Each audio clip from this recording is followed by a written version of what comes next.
MashaAllah. Assalamu alaikum wa rahmatullahi wa barakatuh. Peace and blessings to all of our sisters who are joining us this afternoon. Just trying to figure out the lighting. Lighting's always been an issue. I thank you all for bearing with patience our trials and errors.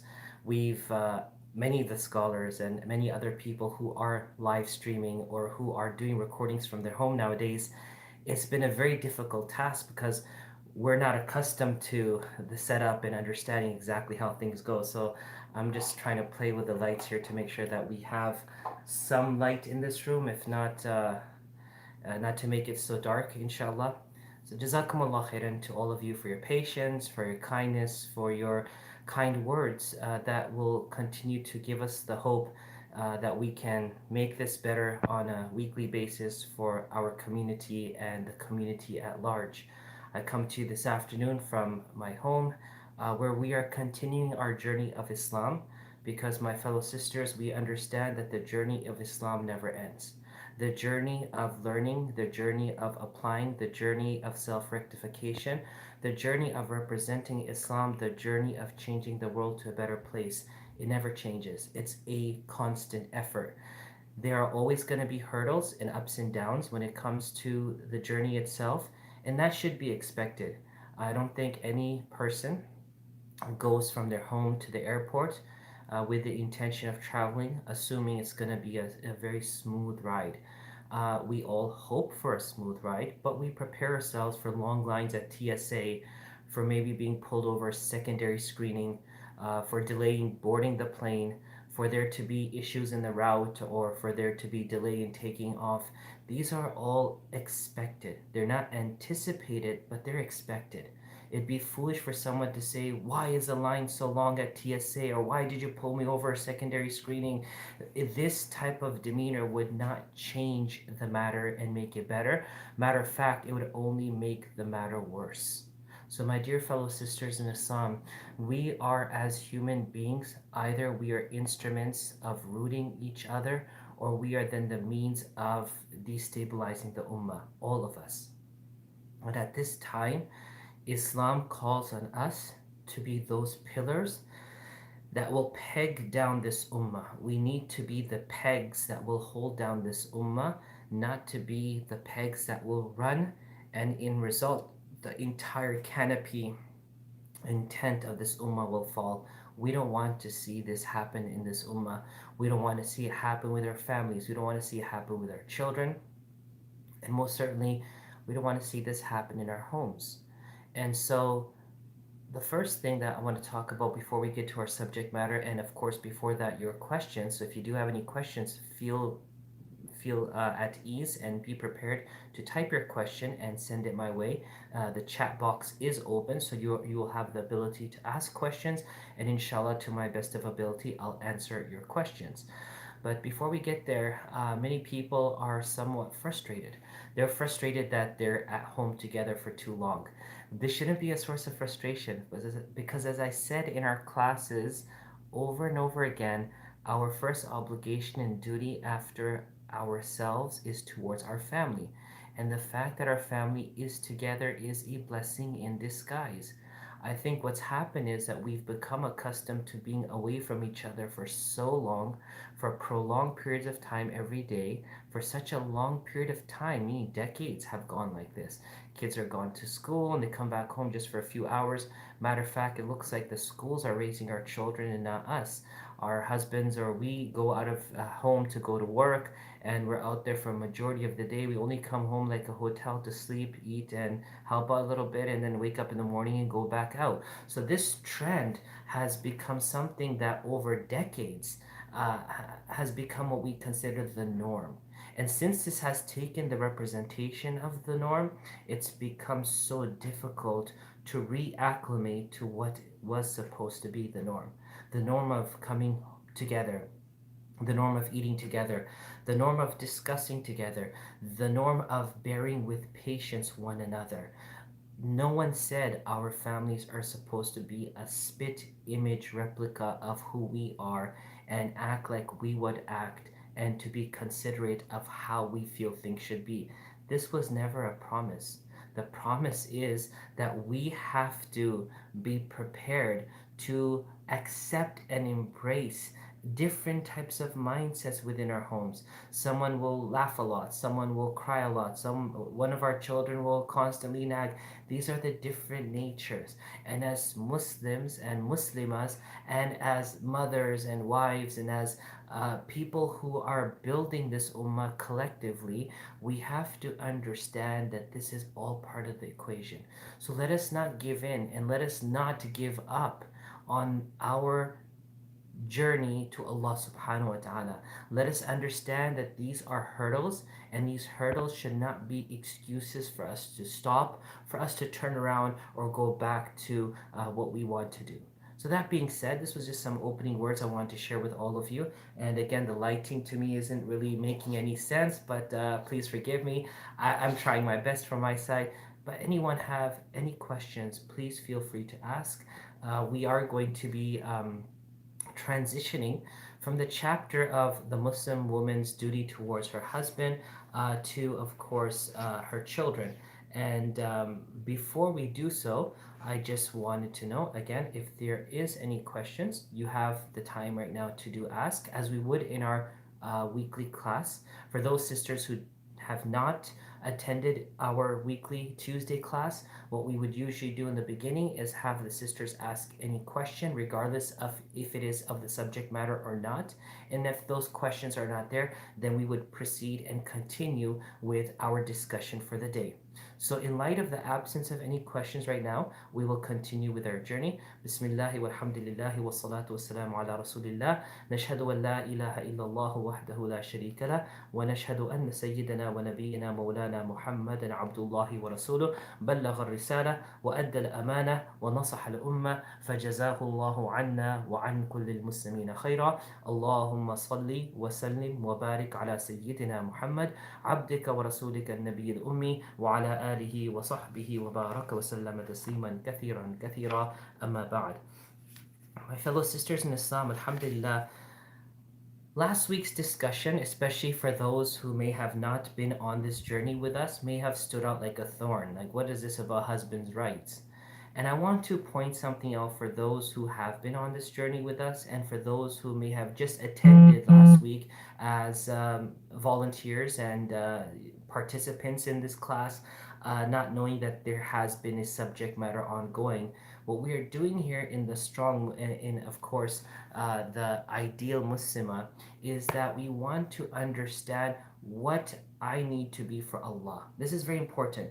The ideal Muslim in the ideal Muslima has been written by the author not to demonize, not to put down, not to degrade any of the two genders. Rather, the goal is for you and I, as a Muslim and Muslima, to understand what is my responsibility to Allah, and what do I need to do to become dear and near to Allah subhanahu wa ta'ala. So when the Prophet Muhammad taught us teachings, he prescribed different practices, he advised certain things.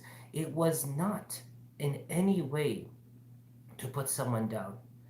You will not find in the history of the seerah in the time of Rasulullah sallallahu alaihi wasallam that the woman came up against the Prophet sallallahu alaihi wasallam, or the men came up against the Ummahatul Mu'mineen. Yes, there was always certain contentions. For example, the men complained about the women's demeanor changing in Medina, which was not the case in Mecca. And of course, some of the women complained about their men in Medina, and they did in Mecca. There's always been these things, because that's what marriage is about. That's what relationship is about. It's like a train on the train tracks. The wheels of the train are at the mercy of the tracks. Now the tracks are changing, the wheels are going. There's gonna be times when you hear the noise of the tires of the train, and you'll hear the noise of when it rubs up against the tracks as it changes. But once that train is going down smoothly at whatever speed it goes at, you will not hear a sound, you'll just hear the air. Why?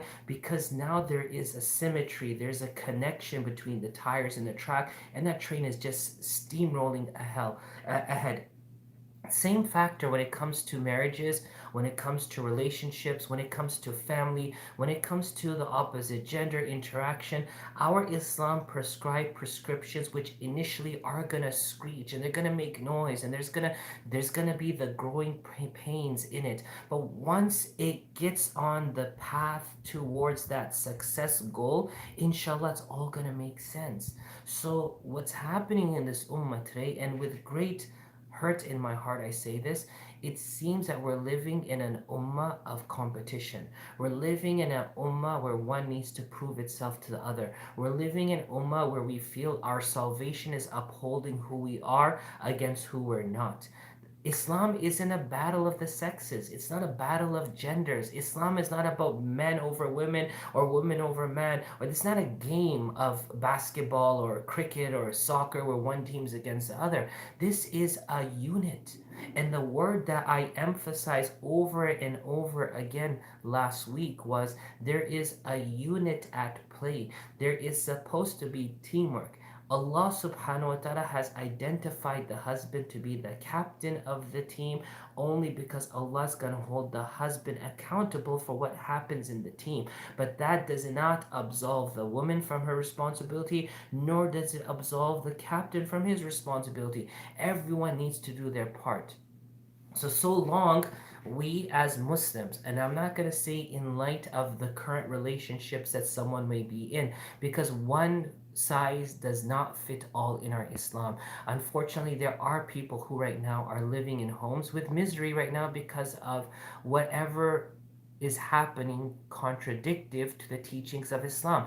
I am not going to say that this is not happening. This is happening. But the question is, how do we bring forth a solution? There's no tit for tat. Oh, they did this, so we're going to do this, or we do this, and they're going to do that. No, it's about how do we restructure the unit to meet the requirements and the dream of the Prophet Muhammad once more.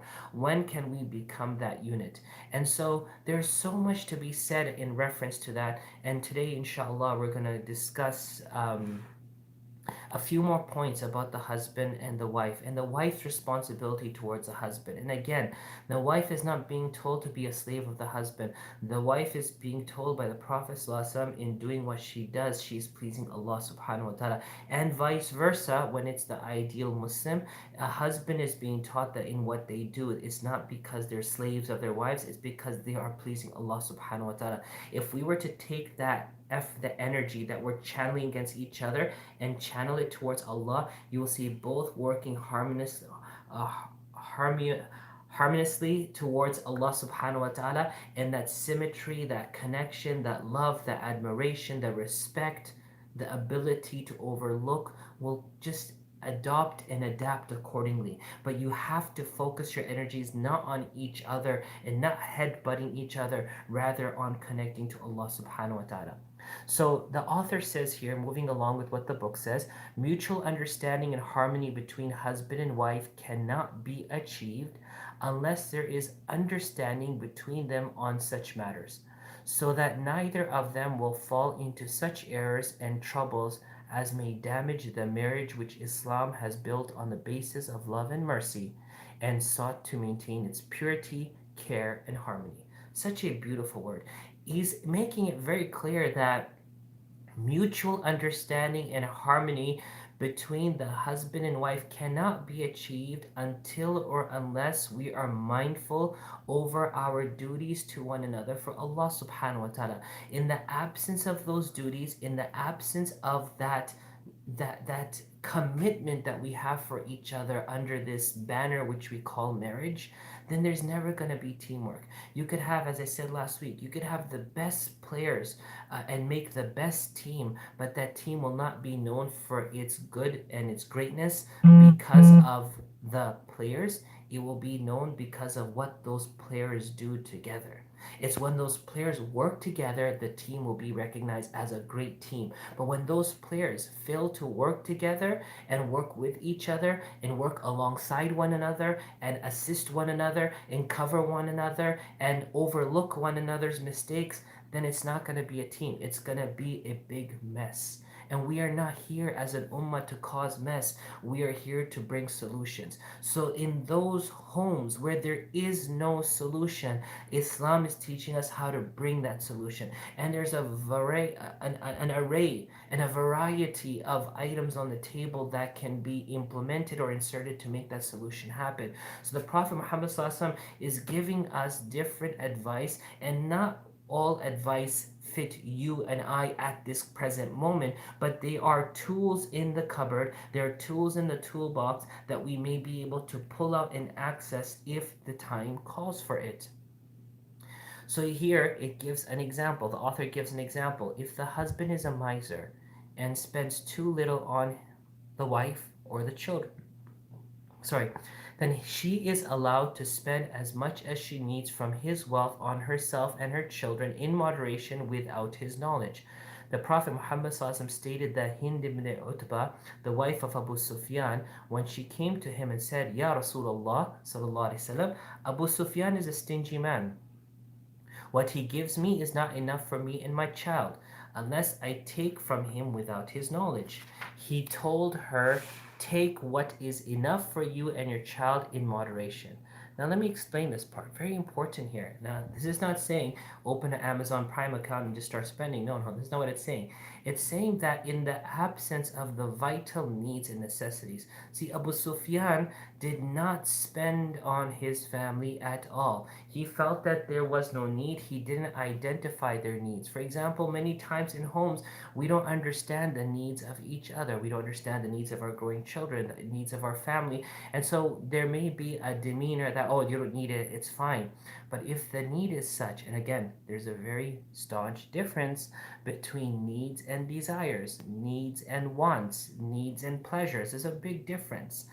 If there is not enough food for the children, if there's not enough food for the family, she came to the Prophet ﷺ and said, what do I do in this situation? So he gave her permission to take from the money and to spend in accordance to the need for her and the children. Now look what the Prophet ﷺ said. Take it and spend it. Is it stealing? No, because as a team, whatever is ours, we do this together. It's a teamwork. And so if the funds are there, but the items from those funds are not accessible, then use those funds to bring forth what is needed. Today, the biggest problem in many marriages, it all goes down to money. I'm not going to say it's the only problem, but in a vast majority of marriages, the underlying issue goes down to money. And when a husband and wife are battling it out, money always comes up. So, sisters, the important part here is to understand uh, the tension in our society, and especially in our current day society, with people losing their jobs and people being laid off, and that the potential of our unemployment rate in this country could go up to 30, as high up as 30%. Um, the wife's the wife's role if she's not working, or the husband's role if he's not working, or both their role if they're both working, is not to make money and do what they want, or make money and do what they both want, but rather to make money and live simply, donate, spend for Allah, and also save up for tough times. It's all about making a mutual understanding and living a life of balance. Here she is complaining to Rasulullah SAW not about more or less. She's complaining about the base necessities were not being provided. So Rasulullah SAW said, take and spend accordingly on your family. There will never be animosity, hatred, fights if our focus is on the base. There's always going to be disagreements, which will then lead up to tension, which will then lead up to fights if we are focused on dreams and desires. And that's the staunch reality, because the way I dream and the way you dream and the way my wife would dream and the way your husband would, everyone dreams different. Everyone's thought of life is different.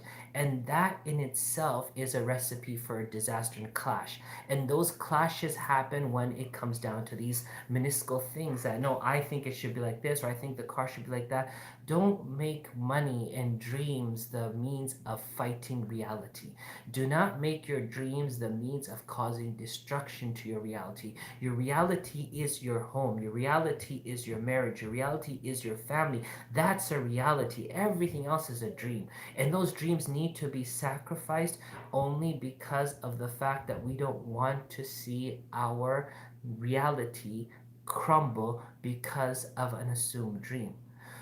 Moving forward, this goes down to responsibility. And again, I think we all have to, all of us, all human beings, have to understand this beautiful tradition of the Prophet Muhammad SAW, which is narrated in Bukhari Muslim, in which the Prophet ﷺ said, "Kullukum ra'in wa kullukum mas'ulun an ra'iyatihi." All of you are shepherds, and each person is responsible for those under their care, and they'll be asked about it. Allah's gonna ask me about those I was responsible for. Allah's gonna ask you for those you were made responsible for. All of us are responsible. So in this hadith, the Prophet ﷺ elaborates, a ruler is a shepherd. A man is a shepherd of the family. A woman is a shepherd of her husband's house and her children. For each of you is a shepherd, and each of you is responsible for those in their care. So, subhanAllah, the Prophet ﷺ did not say that some are responsible and some are absolved of that responsibility. No, each and every one of us in Islam, regardless how young we are or how old we are, regardless if you're an 11-year-old older brother or a 11-year-old younger sister or vice versa, whatever you all are responsible. So the Prophet ﷺ, he embedded within us the teaching, we are responsible. We all are responsible, and we have to uphold our responsibility. If we were to function like that, that's called bringing five players as a team together. And if we don't function like that, that's like taking a five-player team apart. The question is, are we coming together or are we going apart? Is the husband, the wife, and the children and everyone else in the house coming together, or are we actively ripping apart? If we're coming together, this is our strength. And if we are separating, this is our weakness and our destruction. May Allah protect us from our self-destruction. Ameen ya Rabbil Alameen.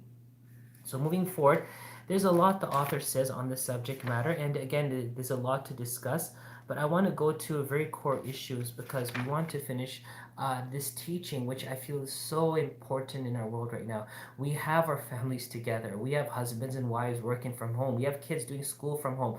This is prime opportunity to build your akhirah. This is prime opportunity to build your family. Because I ask of you, and please respond if you can, when do we have time with our families like this? We don't have time like this when we're in our daily schedule. We don't even have time like this when we're on vacations. Even if we're on vacation, it's a whole new line of responsibility and duties. And even if the kids are off or we're off and we're at home, it's not the same. So brothers and sisters, for the brothers who are watching and for the brothers who are told by their wives, this is an opportunity from Allah subhanahu wa ta'ala. This is a blessing in disguise that we have an opportunity to actually make it work. But if we have energy to make the world work but not make our families work, then we've made nothing work. So this is what the Prophet is telling us. We have to be a team. One beautiful aspect of being a team is encouraging each other. Find each other's goodness. I'm confident we all know each other's weakness. In a home, a husband and a wife knows each other's weaknesses and shortcomings. We all do. But how many of us acknowledge, embrace, and lift up people because of their good qualities and abilities?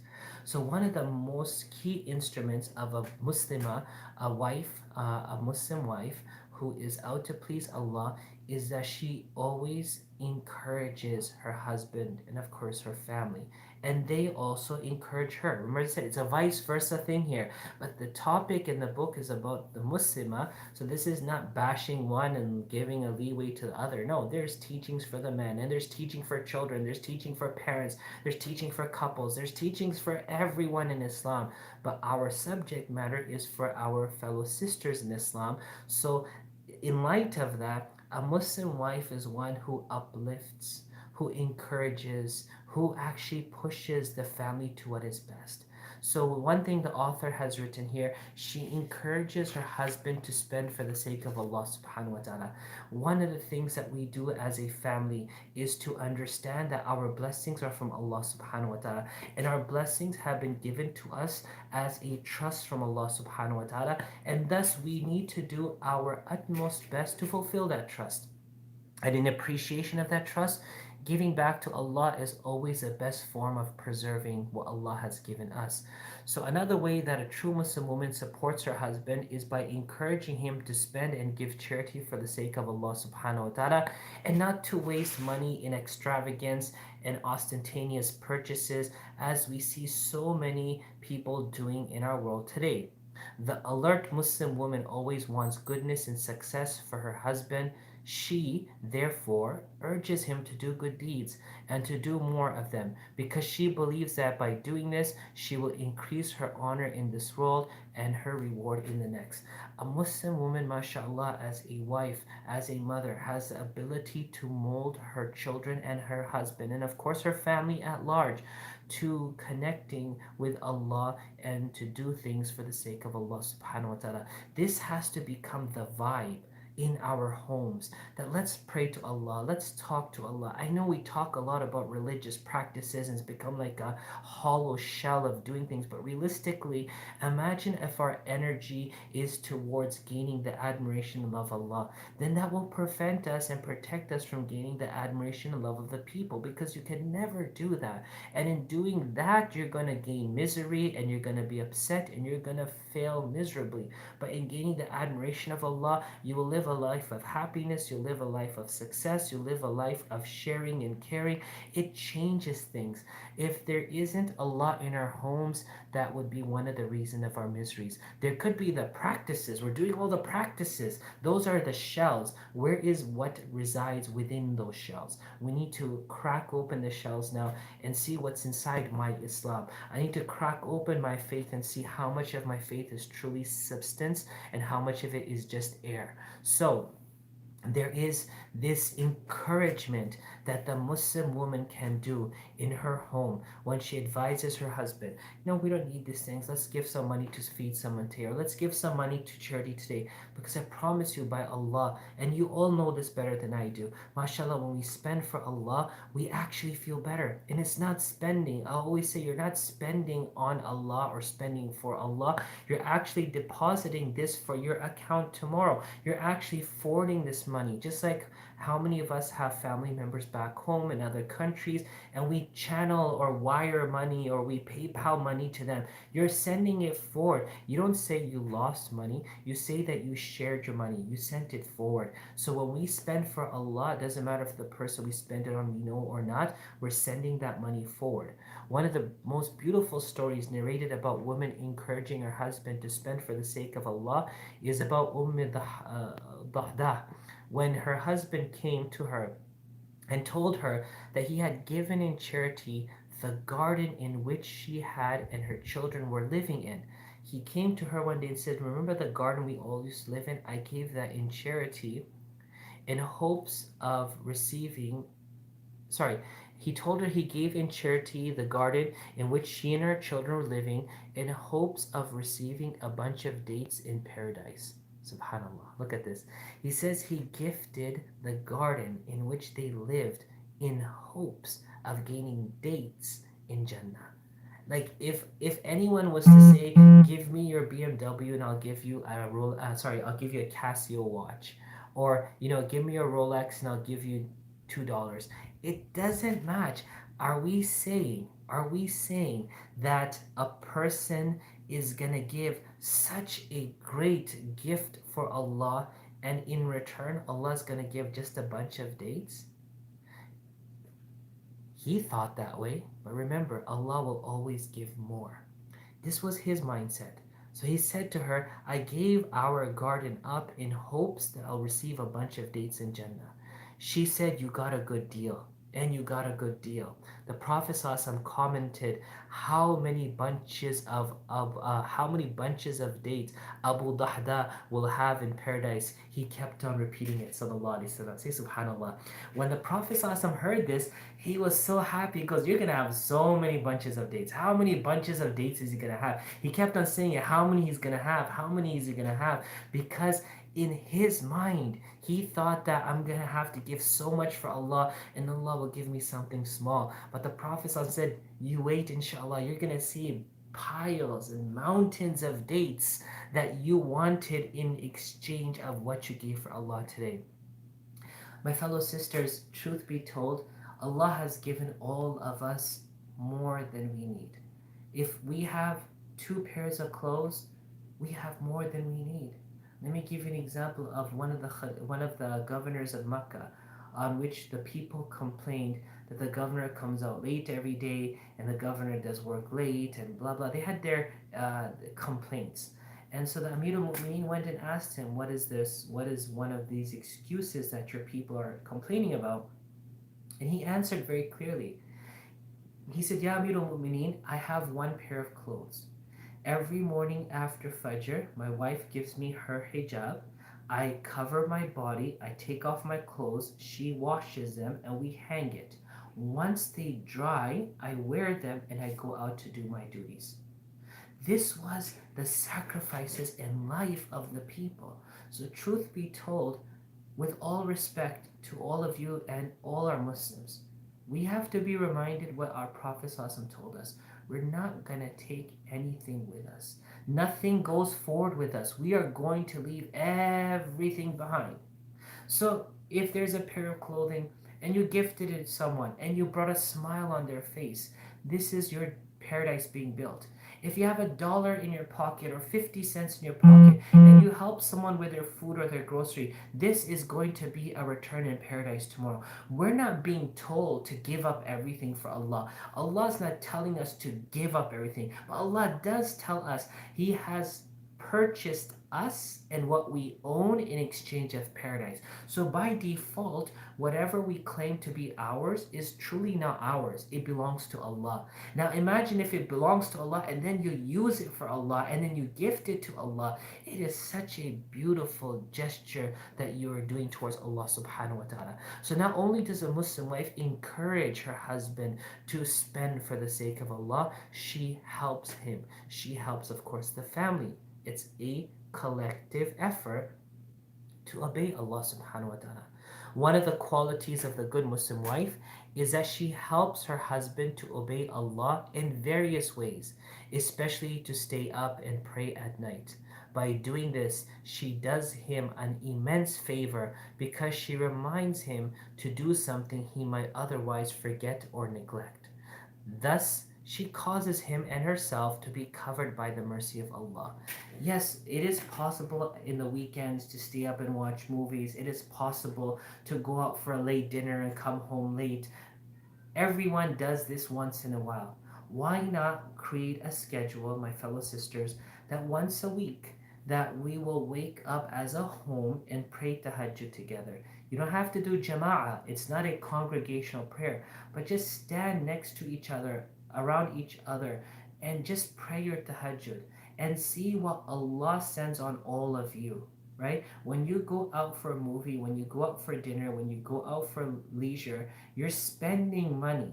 You're not gaining anything. You're gaining an experience. But when you come home, it's all said and done. The experience is a memory. The food is digested. The movie is a talk, and then it's forgotten. The question is, it our leisures take from us, and there's no ifs and buts about that. You have to give money, you have to give time, you have to give your health, you have to buy special clothing for those journeys, your suitcases, your airplane tickets, whatever it is.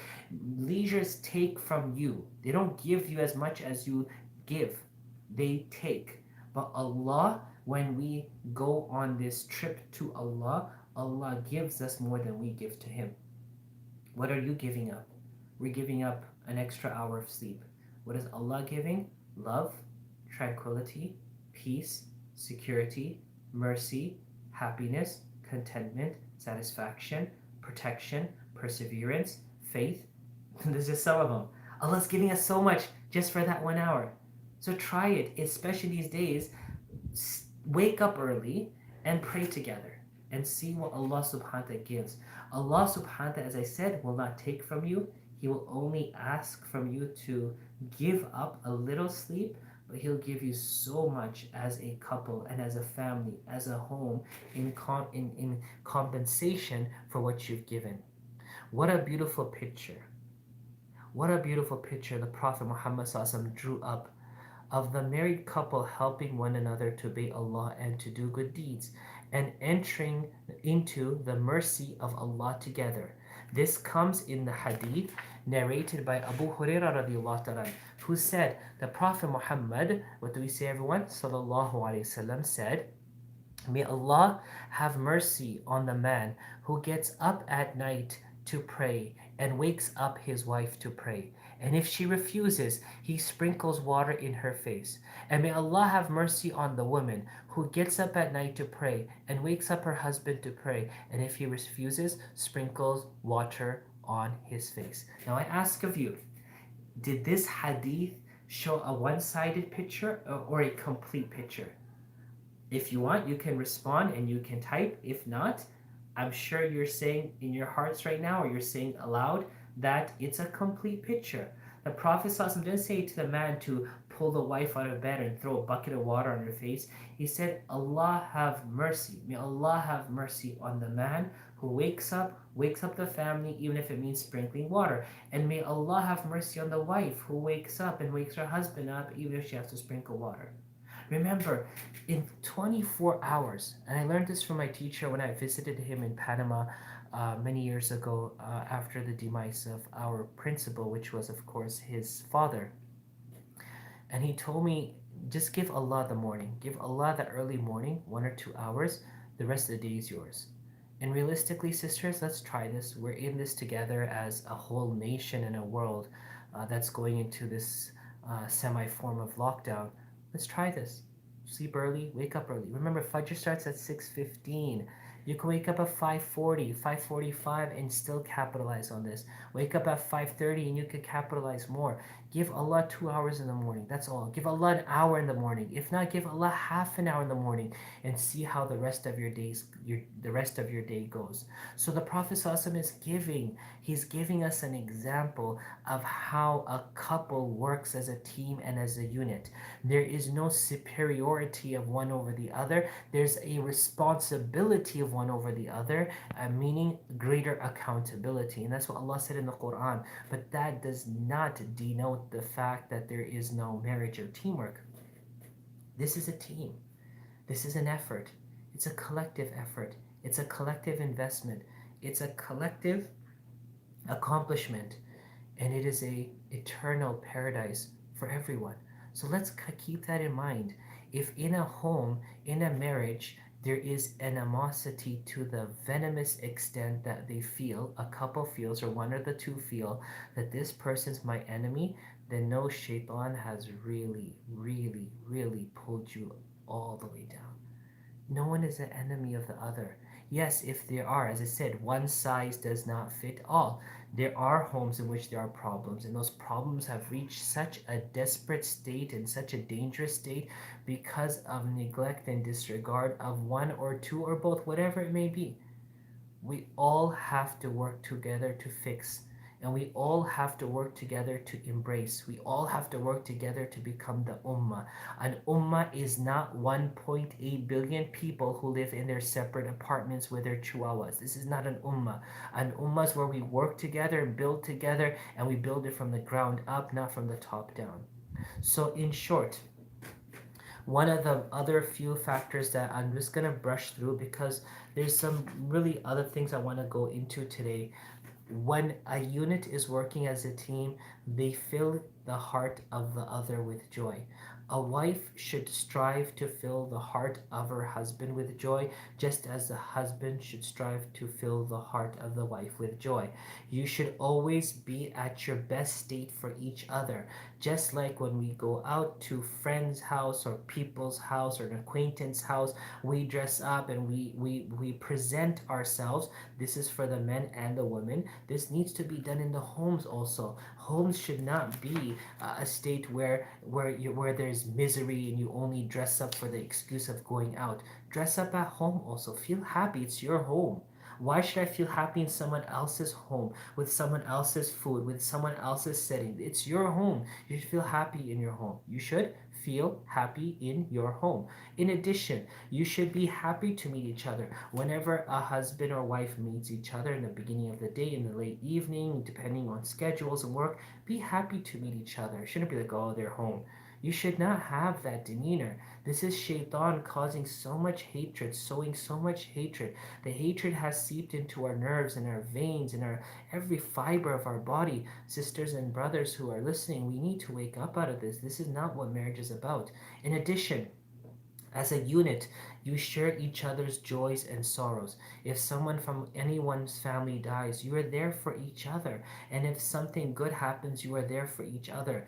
You do not indulge yourself in fantasies outside of the reality. Fantasies are always bad. This like thinking about other people or trying to impress other people, brothers, sisters. We should never do this. Brothers should not do this also. We should try to create collectively an atmosphere of tranquility and peace in our homes. We should be tolerant and forgiving. We should be people of character who have wisdom and understand that through our wisdom we are going to make things happen. And in doing so, in doing this, my fellow sisters, this is the beginning of our success story. These are the recipes to start baking this success story. Each home is a success story waiting to happen. The question is, when am I going to write my success story? When are we as a family going to write our success story? I would like to say that I think it's sooner than later, and I think now is the most important time for that to happen. So, sisters, let us start making our homes a success. Let us start making our houses into homes, our homes into a success story. Every person's success becomes our collective success. Every person's love becomes our mutual love, and understanding and forbearance and forgiveness and wisdom and faith. Let us make this into a collective ingredient. Let us combine these things and make this beautiful cake of what something we call the family unit. May Allah allow us to build a successful family unit. Ameen ya Rabbil Alameen. Now, we are moving on to the next chapter, and that's chapter 5. After a Muslim woman works on her Allah and herself, her parents, her husband, now we're going to number 5. This tree is being built here. This tree is growing now. It's sprouted and it's growing. It's growing from the seed of faith with the roots that come from Allah subhanahu wa ta'ala. Now is chapter 5, and chapter 5 is a Muslim woman and her children. Again, in addition to the strenuous task people face today trying to make marriages work, it is an even more strenuous task to make the children work. And nowadays, there's a perception in our society where the children are a burden, where it's hard to live with children, it's hard to take care of children. No doubt there's a element of effort. There's no doubt. And that effort entails exhaustion. And that exhaustion wears you out. There's no doubt. But the question is, you are building your thing. You're building your family. You're building your future. You're building your story. You're writing your story. So, what is my duties towards my children? Someone may ask in this phase of our growth. And that is why the author is addressing now, how does a Muslim woman interact with her children? He states, and I'll read from his writing, undoubtedly children are a source of great joy and delight. They make life sweet, bring more sustenance into the family and the life, and also give hope. A father sees his children as a future source of help and support, as well as an increase in number of perpetuation of the family. A mother sees her children as a source of hope, consolation, and joy in life, and as hope for the future. All of these hopes rest on the good upbringing of the children and giving them a sound training and education for life, so that they become active and constructive elements in society, a source of goodness for their parents, community, and society as a whole. They then will be, as Allah subhanahu wa ta'ala describes them in the Holy Quran in chapter 18, verse number 46, wealth and sons are allurements of this life and of this world. This children and wealth are allurements of the life of this world. If their education and upbringing are neglected, they will become bad characters, a burden on their parents, family, community, and humanity at large. So, Islam is teaching us a method, a prescription to make our aspirations and dreams come true. Because if those aspirations and dreams come true, that they're selfless, they're caring, they're kind, they're loving towards their parents, their fellow siblings, their community, and the community at large, they are going to become great human beings. But in the absence of that dream becoming a success and a reality, and in the absence of their upbringing and their education and their character and moral development, they will become an adverse effect on the society. They're going to become a burden on society. So, the first thing you and I need to do as parents, and of course, in this subject matter, what a mother needs to do is to understand the great responsibility she has towards her children. A Muslim woman never forgets that the mother's responsibility in bringing up the children and forming their characteristics is greater than the father, because children tend to be closer to their mother and spend more time with her. She knows all about their behavioral and emotional and intellectual development during their childhood and the difficult years of adolescence. Hence, the woman who understands the teachings of Islam and her own educational role in life knows her full responsibility for the upbringing of her children, as is referred in the Holy Quran in chapter 66, verse 6. O you who believe, save yourselves and your families from a fire whose fuel is men and stones. And understanding here that the accountability of the children lies on the father tomorrow on the day of judgment. So education is a very important component for the father, but the nurturing and molding of the character is a quality and ability, not a quality, but it's an ability that mothers have, because the mother knows the child from the get-go. She spends time with him when she nurses him or her, and she knows the child as they grow up in their actions, their practices, their likes and their dislikes. So she has an ability, by understanding the blueprint of their child, how to mold their character. So this is such a beautiful thing, because why are you doing this? What's the ultimate outcome?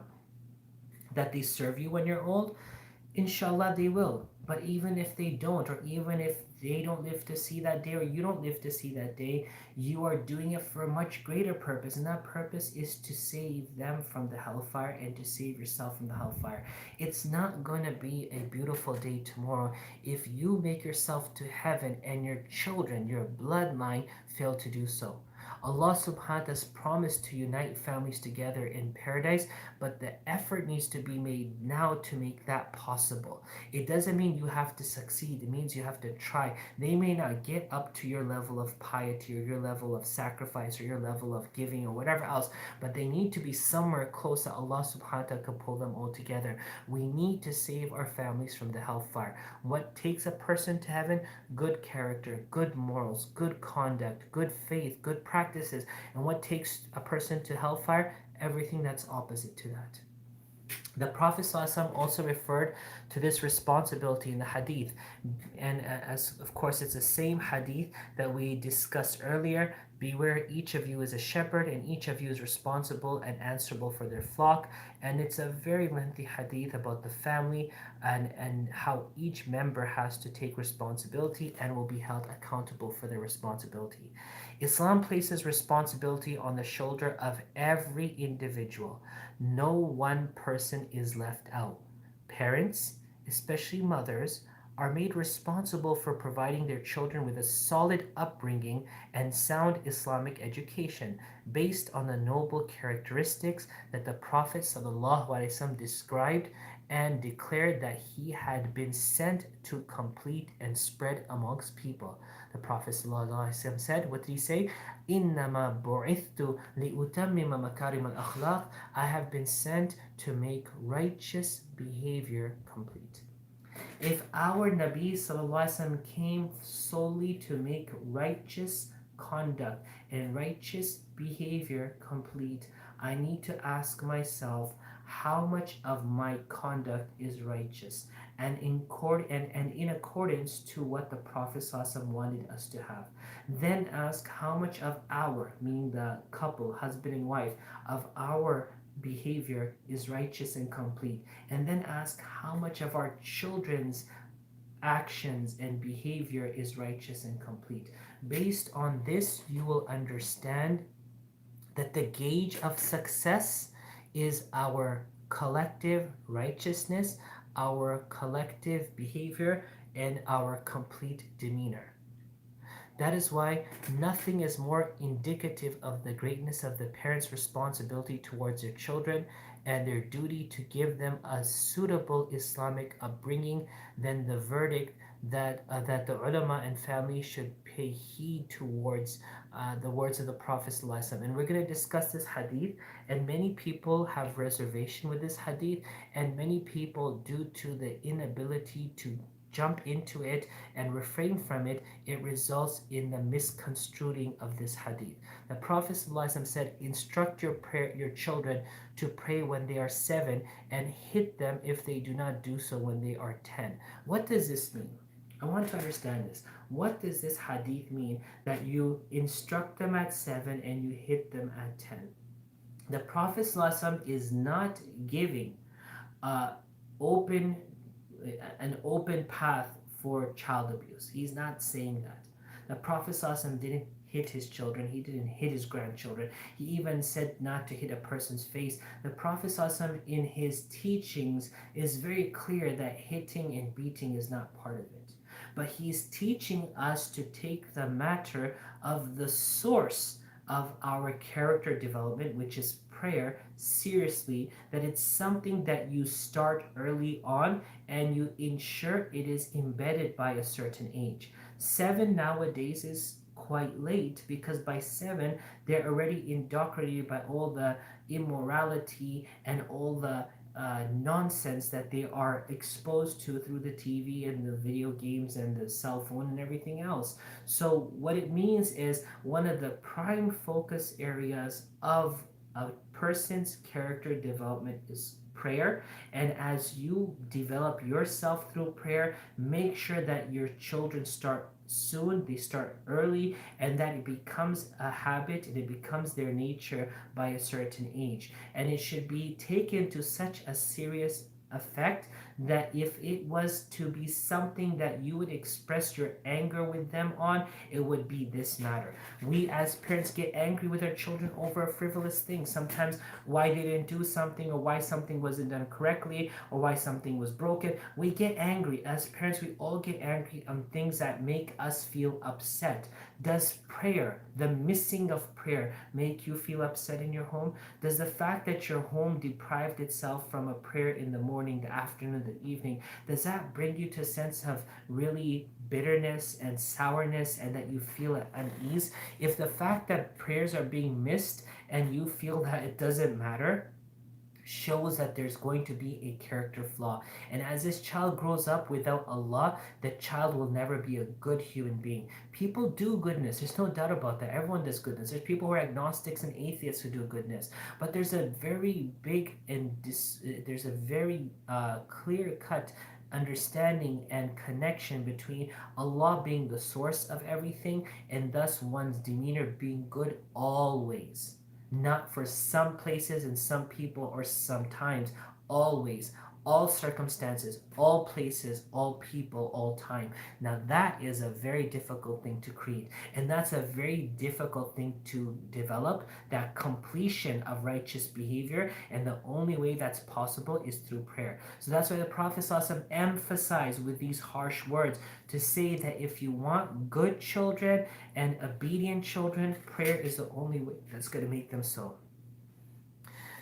The family home is a microcosm of society in which the children's mentality, intellect, attitudes, and inclinations are formed when they are still very small and are ready to receive sound words of guidance. Hence, the parents' important role in forming the minds of their sons and daughters and directing them towards truth and good deeds is quite clear. Muslim women have always understood their responsibility in raising their children, and they have a brilliant record in producing and influencing great men and instilling noble values in their hearts. Intelligent and brilliant women did not produce far more noble sons than intelligent and brilliant men did, so much so that you can hardly find any amongst the great men of our ummah who have controlled the course of events in history who is not indebted to their mother.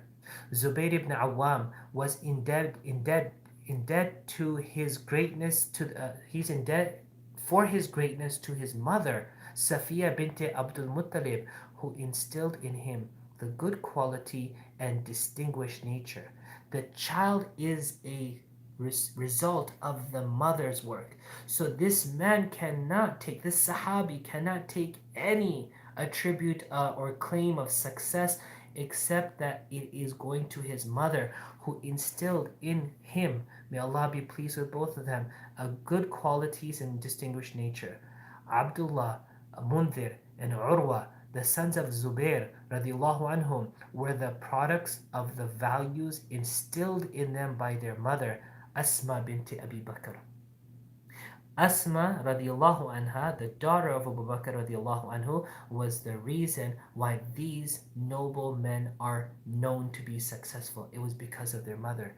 For each of them attained high status and left their respective impact in history. Ali ibn Abi Talib radiallahu anh, received wisdom, virtue, and good character from his distinguished mother Fatima bint Asad. Abdullah bin Ja'far, the chief of the Arab, generosity and the noble of the youths, lost his father at an early age. It was his mother Asma bint Umays who took care of him and instilled in him the virtue and noble characteristics as she herself became one of the greatest women of Islam. Muawiyah ibn Abi Sufyan inherited her strength of character and intelligence from his mother, Hind bint Utbah, and not from his father Abu Sufyan. When he was a baby, she noticed that he possessed intelligent and clever features. Some said to her, "If he lives, he will not become a leader of his people." She responded, "May he not live if he is only to become a leader of his people." Look at the demeanor. She didn't want him to be good enough to be a leader of the people. She wanted him to be a leader of the world. This is the aspiration. This is the vision. This is the wisdom. This is the drive of Muslim women mothers. The mothers who are dedicated and committed to making their children a success. Their children don't become a success for themselves. They are a representation of the success of their mothers. Sadly, today, what is the measure of success? Which colleges they go to, what universities they go to, what schools they graduate from, what jobs they work, what car they drive, what house they have. Fine, materialism is a gauge of success in our society, and I'm not here to undermine it or to deny it. It is it, but it's not complete success. Complete success is where they then give back to their parents, they take care of their parents, they look out for their parents, they show their gratitude to their parents. Where is that in our society? Children are living their lives and parents are downsizing just to stay afloat after all they did for their children. Remember, as I said, it may not make sense right now. Prayer is the key for their overall success and their character building. It is in the absence of the prayer that they may be well known, successful, top 10 in their field, but they may not have that overall demeanor that goes throughout every one of their life. Their parents, their siblings, their faith, their community will be discarded one by one until it's going to be about them and their egos. In the absence of prayer, there is no long term success. So beyond them, Muawiyah was unable to instill his cleverness, patience, and skills in his own son, and here Yazid, because the boy's mother was a simple Bedouin woman who had married for her beauty and for the status of her tribe and family. So Muawiyah was the success story of his mother, but he as a father was not able to instill that in his son, whose name is Yazid, and I'm not going to go into history. For those who know about that, they know. Uh, he could not instill that into his son Yazid because the mother was not invested in building the child's inner moral compass. Muawiyah's brother Ziyad ibn Abi Sufyan, who was a prime example of intelligence, shrewdness, and quick wittedness, was similarly unable to pass these qualities on to his son Ubaidullah, who grew up to be clumsy, incapable, and superficial. His mother was Marjana, a Persian woman who possessed none of the qualities that might entitle her to be the woman of a great man. So history records the names of these people, and history records the name of these people for what? To tell us what? No one's blaming the mother. No one is absolving the father. The Prophet ﷺ is saying that education and to ensure that they're doing right is on the father, but to actually build the inner character, moral, and demeanor of the child is what a mother can do. No father can do what a mother can do. Remember what Maryam alayhi salam did as a girl for a prophet, what she did as a mother for her son. No mother, no father can do that. And when it comes to the mother of Maryam alayhi salam, Hannah, when Imran passed away, she raised Maryam alayhi salam. So understand something here. There is a very clear cut picture being painted here that a mother's ability to do something in the life of the children that she bears and she gives birth to, no one else can do that job. Forget it being an issue between a father and mother. Today, both parents have absolved themselves of the outcome of the child and the upbringing of the child, and we've given it over to third parties to do that for us. We cannot build a business and assume someone's going to make us a millionaire by running it successfully. No one can build a house and assume it's going to become a beautiful home with someone else putting their hands on it. No, this is yours. The house is yours. Make it a home. The child is yours. Make it your success story. It doesn't mean that they have to become what you want them to become. No, you have to become a doctor, an engineer. No, it doesn't. It means that they have to become an all rounder, good character, good moral human being because Allah is the center of what makes this whole thing go wrong. In the absence of the center, it's just going to be flat. There's going to be one direction where they'll show their good side, but there's going to be a million and one directions where they're going to show their true side, and that's going to be their vehement hatred, animosity, pride, pompness, arrogance, and ego. And that's not the demeanor that any mother wants her child to be known by. We try to hide their faults. We're not to hide their faults. We're here to build them into better human beings. History records the names, and inshallah, we'll conclude soon, inshallah. History records the names of two great men of Bani Umayyah, the first known for his strength of character, capability, intelligence, wisdom, and divisiveness, and the second took the path of justice, goodness, piety, and righteousness. The first is Abdul Malik ibn Marwan. His mother was Aisha bint Mughira ibn Abil As ibn Umayyah. She was well known for her strength and character. She was well known for her strength of character, resolution, and intelligence. The second was Umar ibn Abdul Aziz, the fifth of the Khulafa Rashideen. The four of the Khalifas after them was Umar ibn Abdul Aziz. His mother was Asim bint Asim ibn Umar ibn al-Ka'b. She was the most noble in character of the women of her time. Her mother was a God-fearing, righteous worshipper of Allah, whom Khalifa Umar had selected to marry his son Asim, when he found her an embodiment of honesty and integrity because she did not agree to add water to milk as the mother asked her to do, saying that Allah was watching whenever she didn't. Remember that story where the mother said to the daughter, mix water into the milk because the animals did not produce, and she said no. Umar bin Khattab then married her off to his son, and then this child is a result of that. If we return to Andalusia, we find a brilliant, ambitious ruler, Abdurrahman al-Nasir, who, having started life as an orphan, went on to establish an empire in the West to which the leaders and the kings of Europe surrendered, and to whose institutes of learning and scholars and philosophers of all nations flocked to seek knowledge.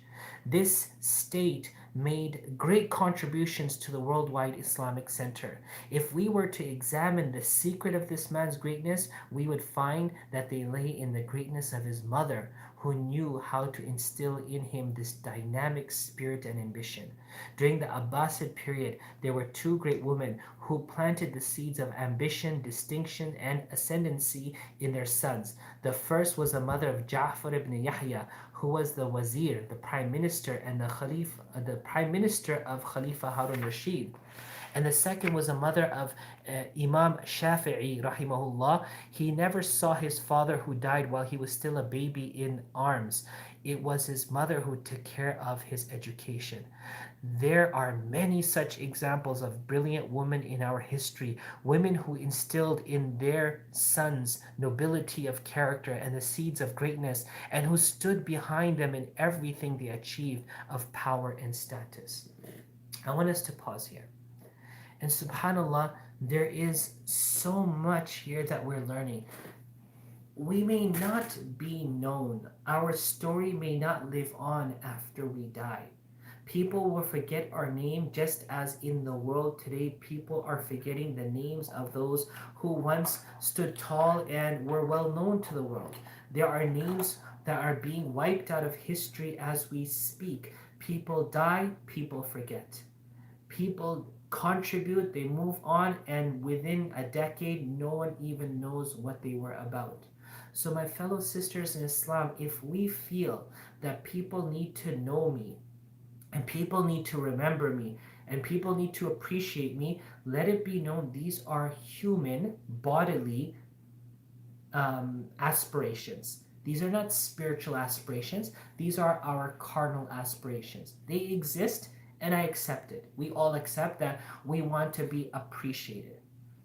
Use these bodily aspirations and fulfill them through your spiritual channel. What's a spiritual channel? Is to then invest your all not in winning people's name and fame and votes of confidence in you and likeness towards you. Make that happen with your children. Make your children be the embodiment. You and I are going to die anytime. Our children will inshallah live on and they'll die, and then their children will live on and they will die. But guess what's going to happen? Inshallah, your success story will play out in all these generations because you invested in them understanding Allah, and Allah will make them understand you. You invested in them appreciating Allah, and Allah will make them appreciate you. You invested in them turning to Allah, and Allah at the time of your need will make them turn to you.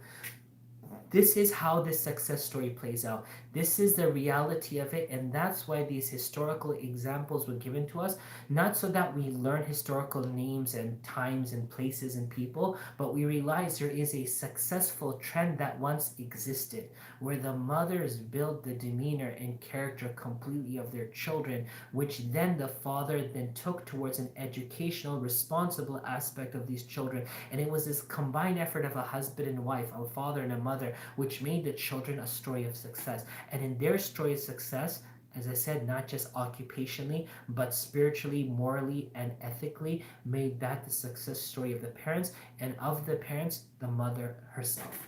So this is your investment. Our children are our investment. The question is, how much do we want to put into our investment? How much are we willing to invest in our investment? If it's your business, if it's your home, if it's your educational platform, whatever you want to call it, you need to invest your all in more in making it success. So, your children are yours. It's about time we all, in our respective ways, myself as a father, you all as mothers, or mothers to be, inshallah, have to start planning or executing upon investing all ourselves and more to making our family's success story one that will live on even if it's not told. May Allah subhanahu wa ta'ala bless all of our mothers, bless all of our fathers, bless all of our homes, bless all of our families, bless and protect all of our children, bless and guide all of us as an ummah towards what is good for us and protect us all from what is wrong for us. May Allah forgive our shortcomings in the past and allow us to mend them in the present to make a better future. Ameen ya Rabbil Alameen. Does anyone have any questions, any thoughts, any concerns? Please do feel free to state it and to present it. If not right now, you can still comment in the comment section after the video is uploaded, and inshallah, I'll be able to answer your questions accordingly. In closing today, then, my fellow sisters, is that we are going to continue making our journey towards betterment, towards a better day, towards a better state, regardless if this condition in our globe continues or ends, regardless if the world continues or end, our effort will continue. So the effort of Islam has not stopped. The effort of Islam is continuing. Yes, our access to our institutions have temporarily been suspended, but our Islam is thriving. Our Islam is continuing to grow. Allah has, as I said in the beginning, given us this blessing in disguise. Wa iyakum, sister. Allah has given us this blessing in disguise to make good that which we were not able to do otherwise.